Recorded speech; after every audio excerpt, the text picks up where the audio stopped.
বন্ধুরা নমস্কার। আমরা সবাই জানি যে 4 জুন পর্যন্ত সারা ভারতের এবং সারা পৃথিবীর মানুষের সবচেয়ে বড় কৌতূহলের বিষয় হবে কংগ্রেস নেতৃত্বাধীন ইন্ডিয়া জোট বিজেপিকে ক্ষমতা থেকে উৎখাত করতে পারে কিনা, অর্থাৎ বিজেপিকে এই নির্বাচনে হারাতে পারে কিনা। সবাই কৌতূহলের সঙ্গে তাকিয়ে রয়েছে যে মমতা ব্যানার্জি, অরবিন্দ কেজরিওয়াল, রাহুল গান্ধী, মল্লিকার্জুন খড়গে, শরদ পাওয়ার, উদ্ধব ঠাকরে, অখিলেশ যাদব, তেজস্বী যাদব এরকম অনেক নেতার যৌথ নেতৃত্বে গঠিত আপনার ইন্ডিয়া জোট শেষ পর্যন্ত কি ক্ষমতায় আসতে পারবে? যেটা 2019-এ বা 2014-তে ইউপিএ পারেনি, সেটা 2023 সালের 17 জুলাই প্রতিষ্ঠিত ইন্ডিয়া জোট করতে পারবে কি?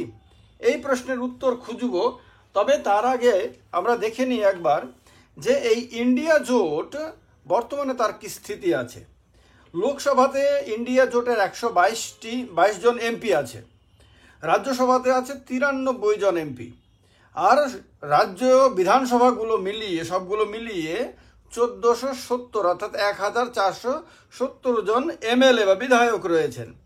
যে রাজ্যগুলোতে ইন্ডিয়া জোট ক্ষমতায় রয়েছে সেগুলো হলো আপনার দিল্লি, পাঞ্জাব, তেলেঙ্গানা, কর্ণাটক, ঝাড়খণ্ড, তামিলনাড়ু, পশ্চিমবঙ্গ, হিমাচল প্রদেশ এবং কেরালা। এই 9টি রাজ্যে ইন্ডিয়া জোটের শরিক দলগুলো ক্ষমতায় রয়েছে। ইতিমধ্যে ইন্ডিয়া জোট ছেড়ে দিয়েছে কিছু দল। তার মধ্যে আপনার উত্তরপ্রদেশের জনবাদী পার্টি এস রয়েছে, এডিকে রয়েছে, আরএলডি, বিহারের জেডিইউ, মহারাষ্ট্রের এনসিপি কারণ দুটো ভাগ হয়ে গেছে। অরিজিনাল এনসিপি অজিত পাওয়ার নেতৃত্বে সে চলে গেছে, আর শরদ পাওয়ার নেতৃত্বে এনসিপি রয়েছে। মোট 37টি দল ইন্ডিয়া অ্যালায়েন্সের সঙ্গে যুক্ত আছে। এই 37টি দলের মধ্যে কোন কোন দল রয়েছে সেটা আপনাদের সবারই জানা দরকার, কারণ সবাই জানি আমরা ইন্ডিয়া অ্যালায়েন্স, ইন্ডিয়া জোট শুনি, কিন্তু ইন্ডিয়া জোটে অ্যাকচুয়ালি কয়টা পার্টি এবং কোন কোন পার্টি রয়েছে। প্রথমত 1 নম্বরে কংগ্রেস রয়েছে, দ্বিতীয়ত সিপিআইএম রয়েছে, আপ রয়েছে আম আদমি পার্টি, ডিএমকে রয়েছে স্ট্যালিনের নেতৃত্বাধীন, JK Jammu Kashmir National Conference রয়েছে, ঝাড়খণ্ড মুক্তি মোর্চা রয়েছে, তারপর এনসিপি শরদ পাওয়ারের এনসিপি রয়েছে, আরজেডি লালু প্রসাদ যাদবের আরজেডি রয়েছে, তারপর অখিলেশ যাদবের সমাজবাদী পার্টি রয়েছে, উদ্ধব ঠাকরের নেতৃত্বাধীন যে শিবসেনার অংশটি সেটি রয়েছে, ফরওয়ার্ড ব্লক রয়েছে, সিপিআইএমএল লিবারেশন রয়েছে, আরএসপি রয়েছে, ভিসিকে একটা পার্টি এটাও রয়েছে, যদি এই পার্টির নাম খুব একটা শোনা যায় না, এমডিএমকে তামিলনাড়ু কেন্দ্রিক একটি দল, এটার নাম অল্প বিস্তর আপনার শুনে থাকবেন, এই দলটিও আছে। পিডিপি জম্মু কাশ্মীরে ক্ষমতায় ছিল বিজেপির সঙ্গে, সেই মেহবুবা মুফতির, সেই পিডিপি আছে। তারপর কেরালা কংগ্রেস আছে, Indian union of Muslim League আছে, এর প্রধান নেতা আপনারা জানেন কাদের মহিউদ্দিন, এটা আছে। আরএলপি আছে, রাষ্ট্রীয় লোকতান্ত্রিক পার্টি, এমএমকে আছে, কেএমডিকে আছে, পিডব্লিউপিআই আছে, আরডি আছে। আরডি মানে রাইজোর দল। আপনারা অখিল গগৈয়ের নাম শুনে থাকবেন, আসামে তিনি একজন শ্রমিক নেতা। এই আসামের রাইজোর দল নামে একটি দল আছে, এই দলটি আপনার ইন্ডিয়া জোটের সঙ্গে আছে। এজেপি, এটাও আসামের, আসাম জাতীয় পরিষদ নামে একটি দল আছে, এটাও আছে। এজিএম আঞ্চলিক গণমোর্চা, এটিও আছে। APHCLC all party hill leaders conference, এটাও আছে। তারপরে গোয়া ফরওয়ার্ড পার্টি, এটাও আছে। হামরো পার্টিও আছে। মাক্কাল নিধি মাইয়াম এমএনএম, এটাও আছে। মহান দল এটাও আছে। ভিআইপি বিকাশশীল ইনসান পার্টি ভিআইপি, এটাও আছে। পিএলপি আছে, পূর্বাঞ্চল লোক পরিষদ আছে। তারপর জেডিএ আছে, জাতীয় দল আসাম, এটা আছে। তারপর আছে এসজিপি সমাজবাদী গণরাজ্য পার্টি, এটা আছে। আর তৃণমূল কংগ্রেস তো আছেই। এই দলগুলো মিলে মূলত ইন্ডিয়া অ্যালায়েন্স গঠন করেছে। এখন এই ইন্ডিয়া অ্যালায়েন্সে এর কাছে সবচেয়ে বড় চ্যালেঞ্জ হলো যে 2014-19-এ বিজেপিকে টক্কর দিতে গিয়ে কারণ ওই সময়ে 14তে আপনার ইউপিএ ক্ষমতায় ছিল, কংগ্রেসের নেতৃত্বাধীন মনমোহন সিং প্রধানমন্ত্রী ছিলেন, ইউপিএ ক্ষমতায় ছিল। তো ইউপিএ ক্ষমতা ধরে রাখতে পারেনি, 2014 সালে তাকে ক্ষমতা থেকে ক্ষমতাচ্যুত করে বিজেপির নেতৃত্বাধীন এনডিএ। আরও স্পেসিফিক্যালি বললে বিজেপি একাই, কারণ বিজেপি একাই 282টি আসন নিয়ে সংখ্যাগরিষ্ঠ হয়। সুতরাং বিজেপি ক্ষমতা থেকে উৎখাত করে। এরপর 2019-এ ইউপিএর কাছে চ্যালেঞ্জ আসে যে বিজেপিকে এবং এনডিএকে ক্ষমতা থেকে সরিয়ে ক্ষমতায় ফিরে আসা, কিন্তু সেইবার আপনার ইউপিএ পারেনি, কারণ অনেকগুলো দল, যে দলগুলো এবার এককাট্টা হয়েছে সেবারে এই দলগুলো এককাট্টা ছিল না, তারা ছিন্ন বিচ্ছিন্নভাবে ছিল। আবার কিছু কিছু দল এনডিএতে বিজেপির সঙ্গে ছিল, যেমন শিবসেনা ছিল বিজেপির সঙ্গে। তো আবার আম আদমি পার্টি সে স্বতন্ত্রভাবে লড়াই করেছিল। তো আবার তখনও কিন্তু তৃণমূল কংগ্রেস আলাদাভাবে লড়াই করেছিল।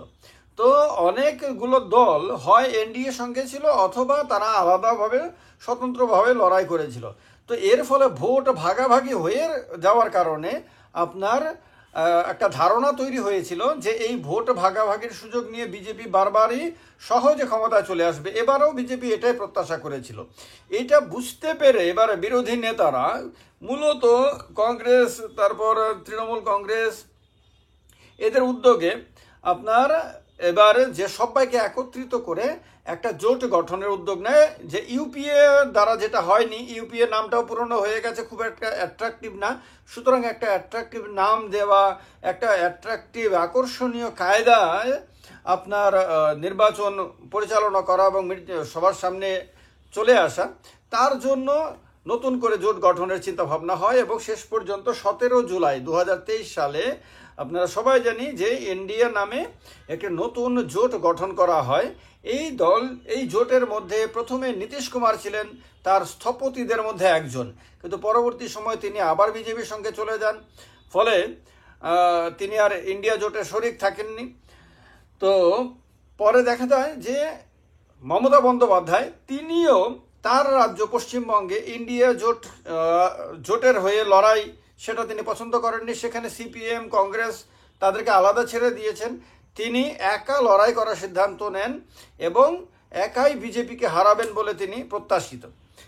এই রকম একটা অবস্থাতে কিছু কিছু জায়গাতে ছিন্ন বিচ্ছিন্ন হয়ে থাকলেও অনেকগুলো জায়গাতে ঐক্যবদ্ধভাবে লড়াই হচ্ছে। যেমন বিহারে আপনার ইন্ডিয়া জোট বেশ সাকসেসফুল, ইন্ডিয়া জোট সাকসেসফুল, সেখানে অনেকগুলো দল মিলে, সেখানে কংগ্রেস, আরজেডি, তারপর আপনার ছোটোখাটো বেশ কিছু দল আছে, এরা সবাই মিলে একত্রিত হয়ে লড়াই করছে।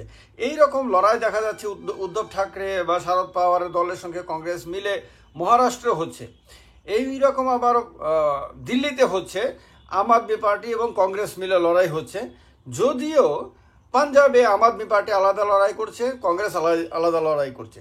তো এখন দেখা যাচ্ছে যে যেখানে যেখানে ঐক্যবদ্ধ হয়ে লড়াই করছে সেখানে সেখানে একটা প্রত্যাশা তারা বিরোধী সমর্থকদের মনের মধ্যে জাগিয়ে তুলেছেন যে এই সংগঠিতভাবে লড়াই করার ফলে ভোটটা এবার যেখানে যেখানে ভাগ হয়েছিল সেখানে সেখানে আর ভাগ হবে না, বরং কিছু অতিরিক্ত ফ্লোটিং ভোট, যেগুলো গতবার পুলওয়ামা এবং অন্যান্য বিভিন্ন কারণে বিজেপির দিকে চলে গেছিল, সেইগুলির একটা অংশকে টেনে নিয়ে তারা বেটার রেজাল্ট করবে এবার, এইরকম প্রত্যাশা করেছে। যদি শেষ পর্যন্ত সেই প্রত্যাশা পূরণ হয় কিনা সেটা দেখার একটা কৌতূহলী বিষয় থাকবে। তবে এতগুলো, এই 37টি দল ঐক্যবদ্ধ হওয়াতে অনেকগুলো দল নাম পর্যন্ত আপনারা শোনেননি, এটাও ঠিক, কিন্তু তাদের কিছু কিছু করে তো সমর্থক থাকবে, কিছু কিছু তো কর্মী থাকবে। এই সবগুলো তো জোট মানে এক জায়গায় গিয়ে জুড়লো, যেটা গতবার ছিন্ন বিচ্ছিন্ন ছিল, সেখানে এই সবগুলো মানুষ ঐক্যবদ্ধ হওয়ার ফলে খানিকটা হলেও যে তাদের শক্তি বেড়েছে এ নিয়ে কোনো সন্দেহ নেই। কিন্তু এই শক্তিটা, এই ঐক্যবদ্ধ জোটটা বিজেপিকে কি হারাতে পারবে? এটাই সবচেয়ে বড় প্রশ্ন। সুতরাং এই প্রশ্নের উত্তর 4 জুন দুপুরবেলা পাওয়া যাবে। আর যদি উত্তর ইতিবাচক হয়, অর্থাৎ হ্যাঁ হয়, তাহলে এই জোট গঠনের সার্থকতা প্রমাণিত হবে।